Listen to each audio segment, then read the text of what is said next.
सभी को एक बार और नमस्कार। इस आध्यात्मिक गूढ़ी बात सीखने का मंच स्पिरिचुअल इनसाइट्स में आपका स्वागत है। आज एक और नए विशेष बात पर हम सीखेंगे मसीह का मानवीय स्वभाव। इंग्लिश में बोला जाए तो क्राइस्ट ह्यूमन नेचर। एक बात समझना सबसे पहले ज़रूरी है कि परमेश्वर यीशु जब तक इस पृथ्वी पर अवतरित नहीं हुए थे वे संपूर्ण ईश्वरीय ओहदे में थे, यानी कि स्वर्ग में जो समस्त ब्रह्मांड को शासन करने वाला उस गद्दी पर विराजमान थे, आत्मरूपी स्पिरिट बीइंग में।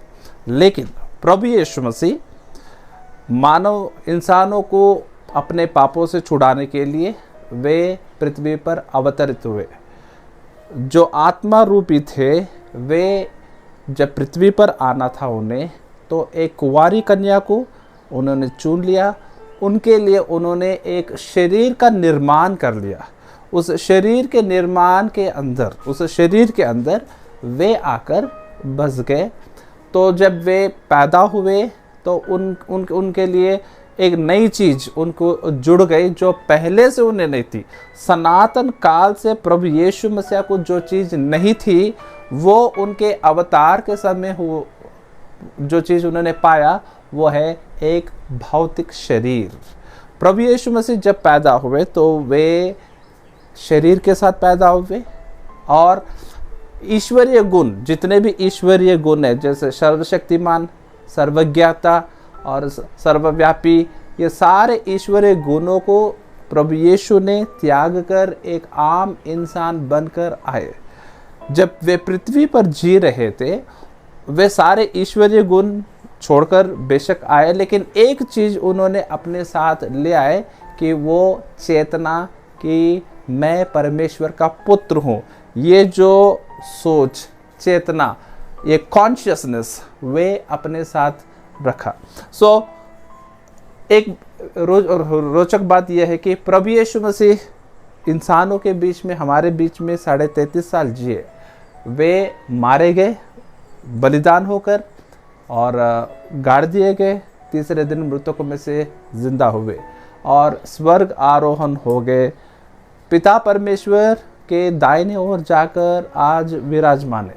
तो प्रभु यीशु मसीह को जो शरीर मरियम के कोख में बना वो शरीर लेकर अब तक आज भी स्वर्ग लोक में वे वैसे ही है। पृथ्वी पर आए तो उन्होंने एक शरीर पहना और वो शरीर उन्हें अभी भी स्वर्ग लोक में है और वे एक बिचवई के रूप में आए। यहाँ पर पढ़ने वाली एक आयत बाइबल में से पहला तीमुथियुस का 2 अध्याय का 5 आयत बेहद रोचक है, बहुत ही थोड़ा सा जटिल भी दिखता है। यहाँ कुछ ऐसा है, क्योंकि परमेश्वर एक ही है और परमेश्वर और मनुष्य के बीच में भी एक ही है, बिचवई एक ही है, अर्थात मसीह यीशु जो मनुष्य है। यहाँ पर देखने वाली एक रोचक बात, परमेश्वर है, परमेश्वर और मनुष्य के बीच में एक ही बिचवई है जो मसीह यीशु जो फिर से मनुष्य है। तो प्रभु यीशु मसीह एक मनुष्य के रूप में पृथ्वी पर जिए, मारे जाकर पुनरुत्थान होने के बाद वे सारे ईश्वरीय गुण दोबारा उन्हें प्राप्त हुए। तो जब प्रभु यीशु मसीह जिंदा थे इस पृथ्वी पर, उनके मानवीय स्वभाव के बारे में कुछ हम सीखेंगे, क्योंकि प्रभु यीशु एक बहुत रोचक व्यक्ति जिसके विषय में सीखना सबके लिए आवश्यक है और ज़रूरी भी है। एक बार देखा जाए तो मानवीय नाम, प्रभु यीशु मसीह को एक मानवीय नाम, पुराने नियम में जब उन्हें अवतरित होने से पहले एक संत ने उनसे पूछा कि आपका नाम क्या है। परमेश्वर का नाम, अक्सर नाम हमसे जो पहले थे वो हमें नाम देंगे, पर प्रभु यीशु मसीह यहाँ पर नाम उन्होंने दिया। उन्होंने क्या नाम बताया अपना? बोले तो मैं जो हूँ, I am that I am कहा। नाम जो है प्रभु यीशु मसीह को किसी ने दिया नहीं, क्योंकि उनसे पहले कोई थे नहीं।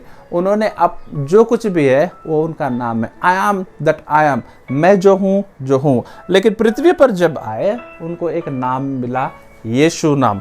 मत्ती रचित सुसमाचार 1 अध्याय का 21 और 23 में इस बात को हम देख सकते हैं।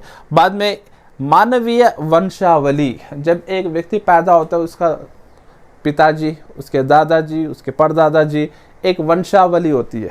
प्रभु यीशु मसीह को भी एक वंशावली थी, जो मत्ती रचित सुसमाचार 1 अध्याय में 1 आयत से लेकर 16 आयत तक पढ़ सकते हैं। जैसे पहला आयत ही मत्ती रचित सुसमाचार का शुरू होता है, अब्राहम का पुत्र दाऊद और दाऊद का पुत्र यीशु की वंशावली। सो एक लंबी सूची वहाँ पर लगभग 2000 साल जिसके जो वंशज में उनके नाम जिक्र है, और अंत में प्रभु यीशु मसीह का। और एक बात इब्रानियों के 7 अध्याय के 14 आयत में एक और बात लिखा है कि वो किस गोत्र से पैदा होगा, यानी कि वंशावली गोत्र जैसे हम मनुष्यों को होते हैं वैसे ही प्रभु यीशु मसीह को जब इंसान बनकर आए तो उन्हें भी था।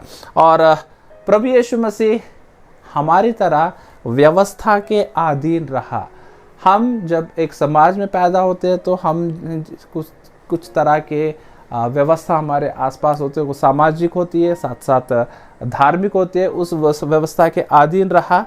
प्रभु यीशु मसीह आज्ञाकारिता सीखा। एक रोचक बात, जो सर्वशक्तिमान समस्त ब्रह्मांड का महाराज, वो पृथ्वी पर आकर एक आम इंसान की तरह जब था तो उसने जो उसका कुदरती स्वभाव नहीं वो चीज़ उन्होंने सीखा। क्या बोलते, आज्ञाकारिता सीखा। तो उसके बाद वह परखा गया, ही वॉज टेम्प्टेड बोलते हैं इंग्लिश में, इब्रानियों का 4 अध्याय का 15 आयत में।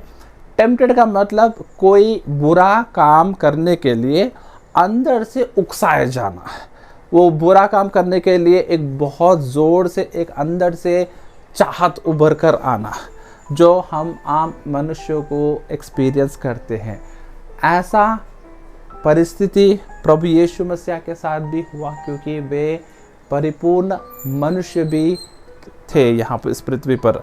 आम मानवीय प्रवृत्ति, नॉर्मल ह्यूमन इंस्टिंक्ट्स बोलते हैं, यानी कि एक आम इंसान होने के नाते इंसानों में कितने प्रवृत्ति होते हैं वो सारे लगभग प्रभु यीशु मसीह में हम देख सकते हैं। पहला देखा जाए तो मत्ती रचित सुसमाचार 4 का 2 में हम देखते हैं कि उन्हें भूख लगी है। हम मनुष्यों को भूख लगती है क्योंकि हमें शरीर है, भूख लगती है। प्रभु यीशु मसीह को भूख लगी, उन्हें भौतिक भोजन की आवश्यकता पड़ी आम इंसानों की तरह। या एक बार देखा जाए तो दूसरी बात यूहन्ना रचित सुसमाचार 19 का 28 में देखेंगे, उन्हें प्यास लगी है।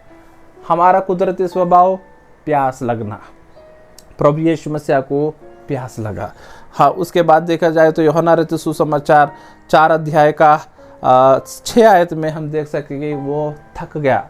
हम जब काम करते हैं लगातार तो थक जाना हमारे लिए सहज है, तो प्रभु यीशु मसीह को भी थक गए, वो थक गए। मत्ती रचित सुसमाचार 8 अध्याय का 24 आयत में देखा जाए तो वे सो गए। हम जैसे इंसान सो जाते हैं वैसे ही प्रभु यीशु मसीह सो गया। और देखा जाए तो मार्कुस का 10 अध्याय 21 आयत में देखेंगे तो उन्होंने प्रेम किया। प्रेम करना हमारा कुदरती स्वभाव है, जिनको हम चाहते हैं हम उनसे प्रेम करते हैं। वैसा ही प्रभु ने भी, यीशु ने भी की जब वे इंसान थे। तो मत्ती रचित सुसमाचार 9 अध्याय का 36 आयत में वो तरस खाया जब लोगों को देखा कि उनकी दयनीय परिस्थिति में वे तरस खाए, बिल्कुल हमारी तरह। मार्कुस का 3 अध्याय का 5 आयत में जब हम पढ़ते हैं तो वो क्रोधित हुआ। हम इंसानों को कुछ बातें जो पसंद नहीं आते जब वो होते हुए देखते हैं तो क्रोधित होते हैं, तो यीशु मसीह भी क्रोधित हुआ। और बाद में यूहन्ना रचित सुसमाचार 11 अध्याय 33 आयत में देखते हैं कि वो उदास और व्याकुल हुआ। कुछ बातें उनके सामने आए जिस कारण उन्हें उदास होना पड़ा, व्याकुल होना पड़ा, बिल्कुल हमारी तरह उनका प्रवृत्ति थी। यूहन्ना रचित सुसमाचार 11 अध्याय का 35 आयत में लिखा है कि वह रोया। प्रभु यीशु मसीह रोए, यानी कि उनके आंखों में से पानी निकला। आंसू निकले और वे रोए, बिल्कुल हमारी तरह। मत्ती रचित सुसमाचार 14:23 में उसने प्रार्थना की है। ये एक और विचित्र बात, प्रभु यीशु मसीह जो स्वयं परमेश्वर थे, लेकिन जब वे आम इंसान बनकर हमारे बीच जिए तो हमारी तरह प्रार्थना की पिता परमेश्वर से। उन्होंने प्रार्थना की। और देखा जाए तो इब्रानी का 9 अध्याय का 26 आयत में वे मनुष्य की तरह ही मारे गए, उनका मृत्यु हुई, वो मर गए। हम मर जाते हैं, उनके भी वैसा ही हुआ। एक तरह कहा जाए तो ये सारे बातें जो मानवीय प्रवृत्ति है उनके साथ भी हुआ, लेकिन यहाँ तक हुआ, लेकिन उसके बाद जो ईश्वरीय गुण उनमें है, ईश्वरीय, अपने आप ईश्वरीय साबित करते हुए वे मृतकों में से जिंदा होकर जिस शरीर में उन्होंने यातना उठाया, उस शरीर के साथ वह दोबारा पुनरुत्थान होकर तेजस्वी शरीर वो पाकर, उनके शरीर की खूबी थी गायब हो जाना, जहाँ चाहे वह प्रकट हो जाना और दीवारों के आर पार चले जा सकना। उनके शरीर को अगर कोई कुछ भी बाद में कोई हानि नहीं पहुंचा सकता, वैसा शरीर पहनकर ईश्वरीय गुण, अनेक चमत्कार उन्होंने किए और वे उसी शरीर से स्वर्ग आरोहण हो गए। आज प्रभु यीशु पिता परमेश्वर के दाहिने ओर बैठकर संपूर्ण ईश्वरीय, संपूर्ण मानवीय लक्षण प्रभु यीशु मसीह में देखने को मिलते हैं। जब वे पृथ्वी पर थे, वो परमेश्वर के प्रतिनिधि बनकर हमारे बीच आए। जब वे पृथ्वी से स्वर्ग चले गए, मनुष्य की ओर से प्रतिनिधि बनकर मनुष्यों के लिए, विशेषकर उनके निज प्रजा के लिए वे प्रार्थना कर रहे हैं। तो प्रभु यीशु मसीह एक बेहद इम्पॉर्टेंट कैरेक्टर पूरे विश्व में है। उनकी तरह जीवन, उनकी तरह मृत्यु, उनकी तरह पुनरुत्थान, उनके शिक्षाओं के समान, उनका जन्म के समान और किसी का नहीं है। ये कुछ बातें प्रभु यीशु के मानवीय स्वभाव के विषय में, मैं आशा करता हूँ ये बातें आपके लिए अच्छे लगेंगे। धन्यवाद।